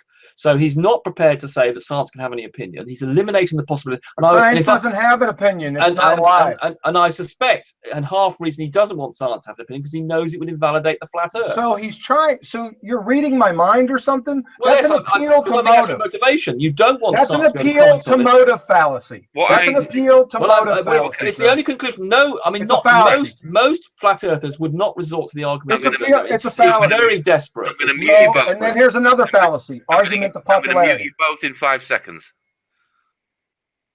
I'm going to tell you something now. We've got an argument here, a debate here, that is based on two entirely separate levels. One is based on religion. One is based on... No, it's not. No, yes. Whose religion? Your religion, John. No, it's your religion and his religion. You it's believe called in materialism. Religion. No, you believe Yes. in the religion of the Bible. You believe in the word. No, of that's God. not religion. I already told you that. No, it is a religion. No, it's not. The basic saying- tenet of a religion is belief without evidence. I can prove there is a creator. Okay, can you prove the Earth is flat? I just told you Yeah. that scientifically I can't. Yeah, paper. He's made this very, Okay. very, very, very clear that science cannot comment on the flatness or sphericalness of the Earth. He said this Yeah. many, many That's why I think times. this entire debate is totally invalid. Yes, indeed. He's not prepared to go in empirical argument or evidence. Because there is none. Is I can't irrelevant. offer to him, one yes. when there isn't So it any. doesn't matter what arguments I make, what empirical evidence I offer him. Yeah, you can show it. I just asked you to show empirical evidence.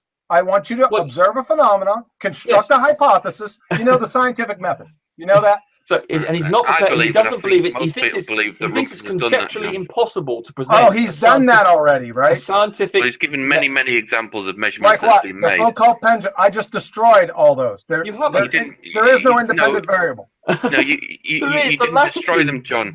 You gave your opinion, John. You didn't destroy No, them. I showed you what No. an independent variable is and its I mean, function. John, this is How many incredible. times do I need to John, show? on a flat Earth, the Foucault pendulum will behave one way. On a Foucault spherical Earth, it will pendulum, behave yeah. another. That is Yeah. evidence. I mean, for Yes, goodness that's the sake. cause. The latitude is the cause of the Foucault pendulum. Yep, you said that. I think a better debate would be someone like Rumpus against someone who is Interest in thinks the Earth is science? flat Like and a who isn't. pseudoscientist, like he is. No. Someone who thinks the Earth is flat but isn't driven by religion. I think that would be a more valid. Yes, I mean- Your religion. Well, what about your religion, materialism? Do you know that has been By falsified? definition, science isn't a religion. Materialism and realism, the basis of your religion, sir, has been falsified by quantum mechanics. It's called non-locality. So you check it believe in out. quantum mechanics. Quantum mechanics is a science. Oh yeah, it's okay. So you believe in that.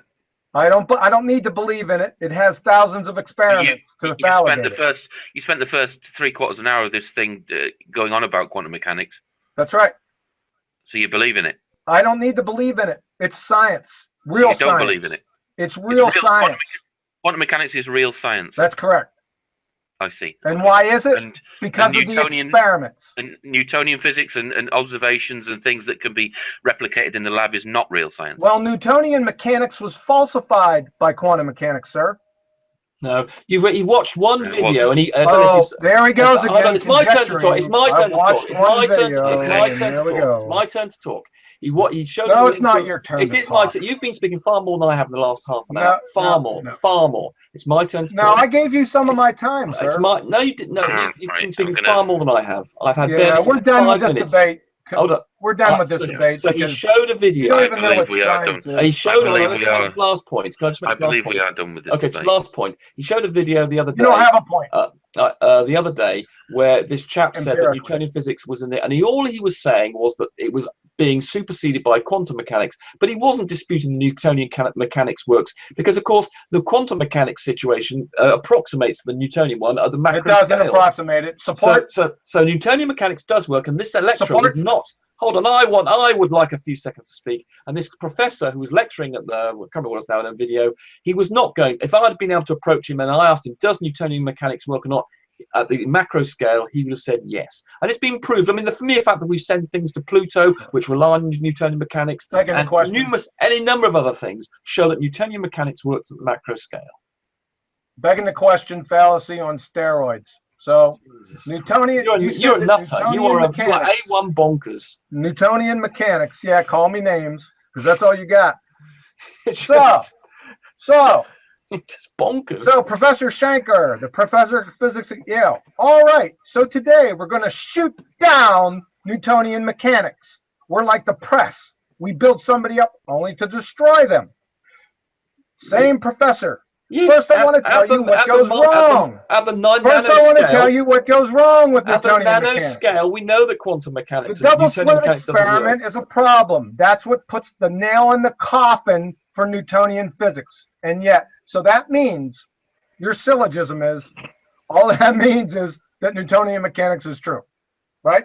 It's a very good approximation at macro I think we're scales. done with this discussion because Newtonian I've mechanics already is an proved my point. approximation, John. It's not an approximation. Show, No, support it is an approximation. Support it. It's a very, very, very, very good approximation. Oh, very, very, very support it. Yes, at the macroscopic level, it is a very good approximation. Support it. Support Well, your claim. the fact that Going to Pluto. pendulums The fact that you're work laughing, exactly support as it. predicted, and that ballistics Predicted. work as You need an predicted. independent variable to predict something. They work as predicted. I mean, that's why when you So fire does Nostradamus predict stuff. fire- I can predict the Super Bowl next year. fire Is that a a shell out of a scientific cannon. prediction? when you fire a shell out of a cannon, John, it doesn't fly off behind. Oh, here we go again. I dealt with this last time. It follows a ballistic path, which is predicted by Newtonian mechanics. It works. It works in everyday life. We've never found a situation where at the macro scale Newtonian mechanics doesn't work. It's been shown again and again to be true. Okay.